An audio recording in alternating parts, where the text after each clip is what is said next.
So which point do I recommend when practicing the flick? Take the ball on the descent, the later point. Let me give you a demonstration. You serve one, please. Watch the ball. The ball bounces here, that's the first bounce. The second bounce is the peak. The peak is still somewhat unpredictable, because you need to know the peak is the most variable point, or the hardest to time consistently. It's not a fixed spot, the ball has already bounced. For example, if the ball has backspin or side spin, its peak is the most unstable and irregular. So which point should we aim for when flicking? Especially in crucial moments, or when you're just starting to learn. How do you master the flick? Always take the ball on the descent. At this later point, the ball's speed and spin have somewhat diminished. Therefore, the initial setup is less difficult, it's more manageable. Moreover, by taking the ball later, you can better engage power from your legs and your core. You can also use your body's triangular stability to deliver a stable, consistent stroke, to lift the ball effectively. So, the later point.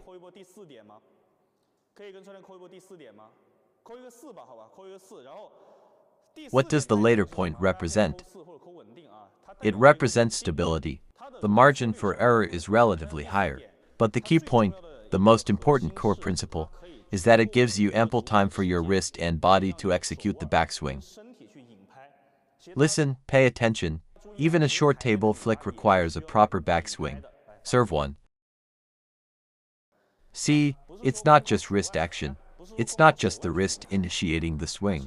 The stroke is more about using the wrist actively, yes, but on top of that, if you can involve your body, the stroke becomes much more stable. Also, by taking the ball later, I can flick it higher, see? I can add more side spin, right? Or I can increase the top spin. So, the later point offers. It might not be as aggressive, but your options for variation, especially in rhythm, spin, or placement become much more flexible.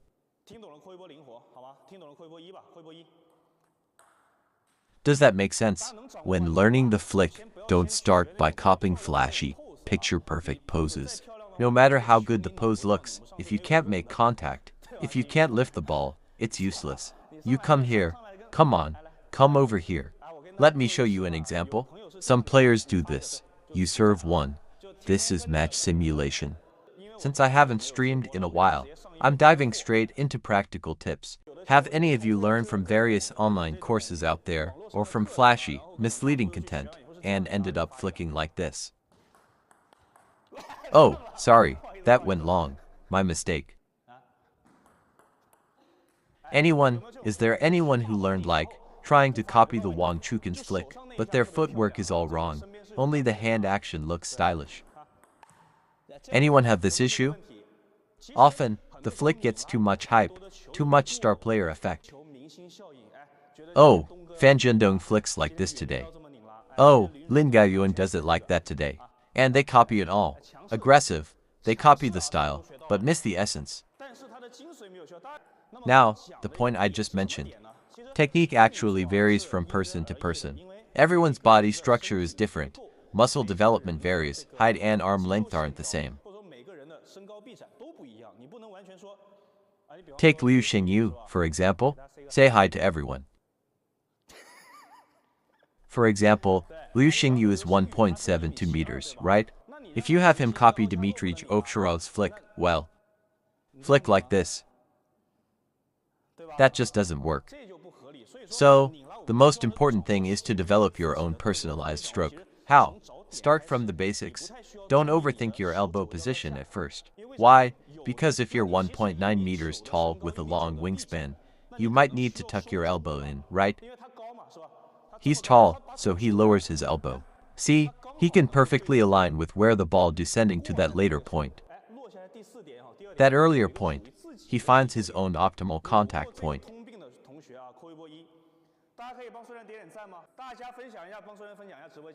So more players can avoid picking up bad habits and instead learn from proper, systematic coaching principles. Let more players access structured, professional instruction. My height is definitely 1.75 meters, right? I'm sure I am. So, That's the point I just made.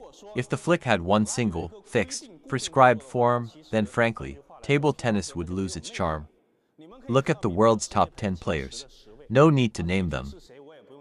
Do you think each of their techniques, style, or timing is identical? Not at all. Table tennis is a sport of diverse styles. Don't blindly imitate any single pro's technique. Find the stroke that fits your own body. Find your own natural timing. Only when it's truly your own style can you execute it with confidence. Then it genuinely becomes your weapon. I hope that makes sense, everyone. So, to summarize, for the flick, especially beginners, don't rush to take the ball early. Wait for it on the descent. You serve one. More importantly, the flick is about first finding the feeling of proper power generation. Let's break down power generation in detail. How do we know if we're generating power correctly? It shouldn't come primarily from the arm or hand. It should originate from the ground, from the legs. From the legs, power transfers upward. From the balls of your feet, calves, thighs, hips, waist, and finally to the hand. It's a force that drives upward from the legs. Strictly speaking, in the flick, the wrist contributes the least active force. The wrist doesn't need to force it. Serve one. Watch, if I don't fully utilize my legs, here's the thing. Coach, my legs are driving. I'm using my legs. I'm using my wrist too. Serve a heavier spin. Wrist is active too. But coach, why can't I lift the ball? Do you often feel, my legs are working? Serve a heavy one. Legs are driving, wrist is active.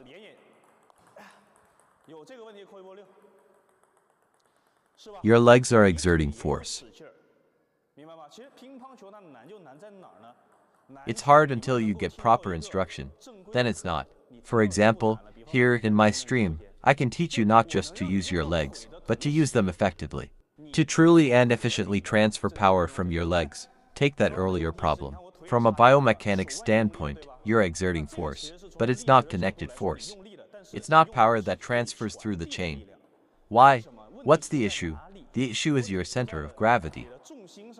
Notice something, when I flick, my leg comes in, right?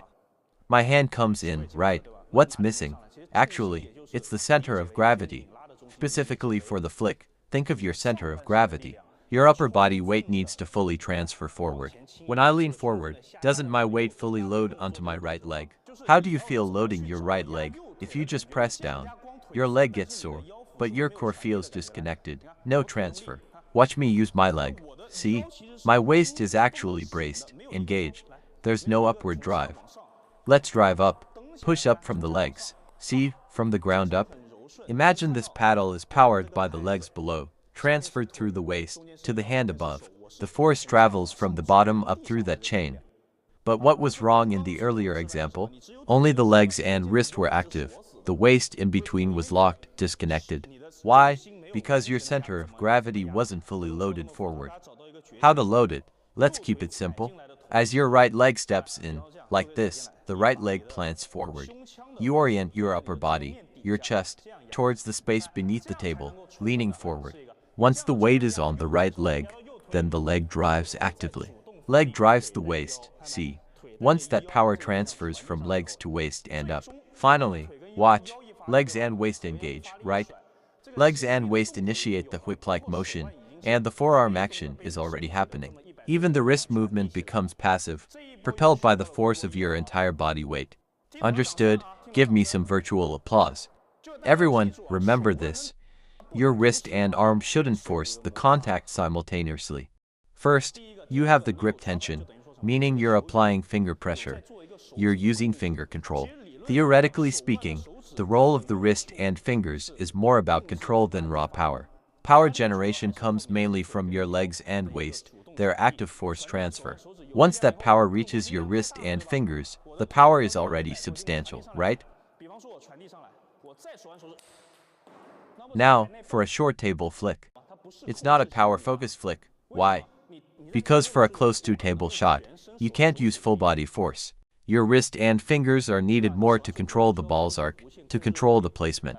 So, look, if my wrist and hand don't control this ball, is that effective? No, it's not, right? So, the wrist and fingers, once the body's force is transmitted to them, when it reaches the wrist and fingers, you add a quick, firm grip on the racket. That grip makes the contact very solid, doesn't it? This flick technique, I believe Coach Sun has explained it in great detail. Let's recap the key points. How to learn the flick. Which point should you start learning from? For example, if you haven't mastered the flick consistently, you could spend a year practicing exclusively on the descent the later point. After mastering the later point, when you then try to take the ball earlier, it will be much easier. From a training perspective, in terms of your progression, advancing to take the ball at the peak or on the rise will be a much smoother process, okay?